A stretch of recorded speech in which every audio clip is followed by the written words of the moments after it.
એક તરફ America, Israel અને ઈરાન વચ્ચે યુદ્ધની જ્વાળાઓ ભભૂકી રહી છે, ત્યારે શુક્રવારની રાત્રે ભુજના આકાશમાં કંઈક એવું દેખાયું કે લોકોમાં ફફડાટ ફેલાઈ ગયો.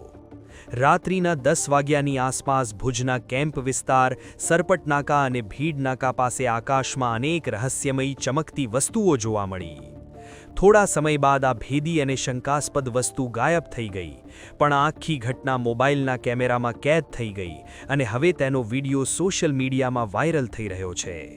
સ્થાનિકો તેને ડ્રોન માની રહ્યા છે, તો ખગોળવિદોનું કહેવું છે કે આ પદાર્થ બહુ ઊંચાઈ પર નહોતો. જ્યારે સરહદી વિસ્તારમાં આ રીતે સંખ્યાબંધ ડ્રોન જેવી શંકાસ્પદ વસ્તુઓ દેખાતા હવે ભુજ પોલીસે પણ આ મામલે તપાસના ચક્રો ગતિમાન કર્યા છે.